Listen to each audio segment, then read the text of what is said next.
not dying, despite concerns about restrictive laws like the UK's Online Safety Act, social media bans in Nepal, and proposed legislation like the Kids Online Safety Act, KOSA, in the US. These developments raise valid worries about privacy, free expression, and access, but they don't signal the end of the internet as a vibrant, adaptive space.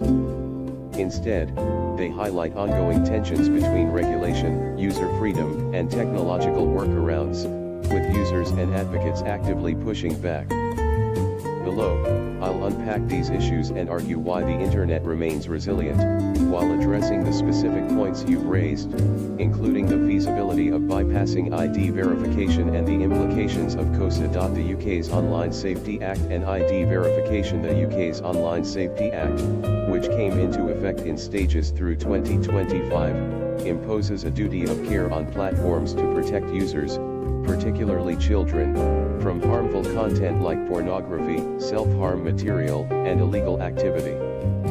It mandates highly effective age assurance measures, such as facial scans, ID uploads, or third-party verification, to restrict access to age-sensitive content. Critics, including the Electronic Frontier Foundation, EFF, argue it threatens privacy, free speech, and access, as platforms may over-censor to avoid fines, up to £18 million or 10% of global revenue, or block users entirely. A petition to repeal the act garnered over 500,000 signatures, and VPN downloads spiked in the UK as users sought to bypass restrictions.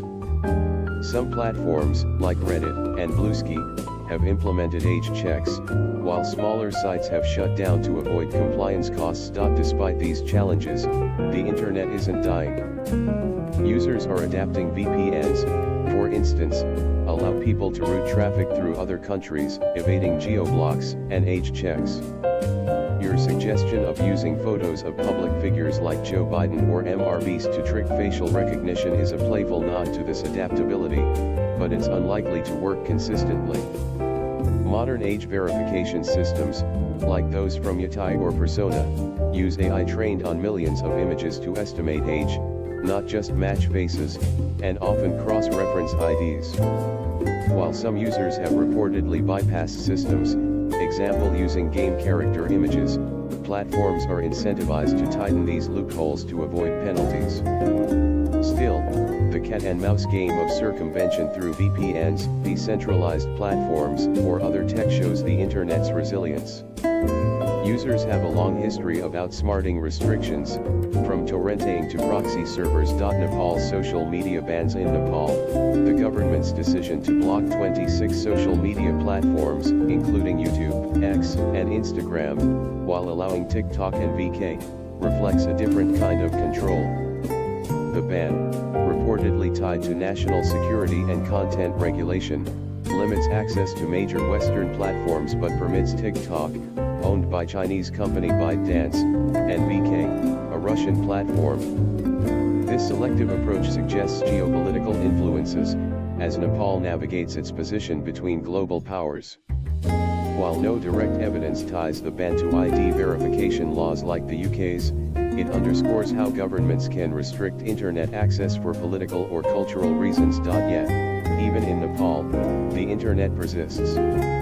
TikTok and VK remain accessible, and users can likely use VPNs to access blocked platforms, as seen in similar bans elsewhere, example China's Great Firewall. The internet's decentralized nature means no single government can fully control it. Platforms may be blocked, but alternatives, whether local apps, mirror sites, or encrypted networks, tend to emerge. Nepal's case shows how selective bans create uneven digital landscapes but don't extinguish online activity. KOSA and its risks. In the US, the Kids Online Safety Act, KOSA, which passed the US Senate in 2024 but stalled in the House, aims to protect minors by requiring platforms to mitigate harms like bullying, sexual exploitation, and mental health risks. Unlike the UK's Act, KOSA doesn't explicitly mandate ID verification but could lead platforms to adopt it to avoid liability. Critics, including Fight for the Future and the EFF, argue KOSA's vague duty of care clause could push platforms to censor content preemptively, especially for minors, and require age checks that compromise anonymity. This is particularly concerning for LGBTQ+ youth in unsupportive households, especially in conservative states like Texas, where access to affirming resources online is a lifeline. A 2025 report noted platforms already restricting LGBTQ+ related hashtags as sensitive content, showing how such laws can chill free expression. For example, a queer teen in an unsupportive red state household might rely on anonymous Reddit forums or YouTube videos for community and information. If KOSA forces platforms to verify ages or filter harmful content, these teens could lose access or face outing risks if parents monitor their accounts. The EFF warns that KOSA surveillance requirements could exacerbate these dangers, and Fight for the Future's petition against KOSA, available at their website, emphasizes mobilizing public opposition to stop it. However, KOSA's failure to pass the House in 2024 shows resistance works. Advocacy from groups like Fight for the Future, alongside concerns from free speech advocates and tech companies, stalled the bill.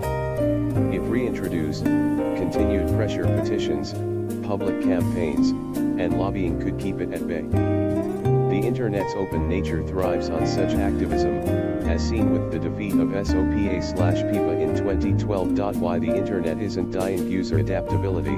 From VPNs to decentralized platforms like Mastodon, users find ways around restrictions. The UK's VPN download search post Online Safety Act proves this. Even in Nepal, tech-savvy users likely access blocked platforms via similar tools. Global internet structure. The internet's decentralized design means no single law or ban can kill it. Even if Nepal blocks 26 platforms, global servers, and alternative networks persist. The dark web and peer-to-peer systems further ensure resilience. Pushback and innovation.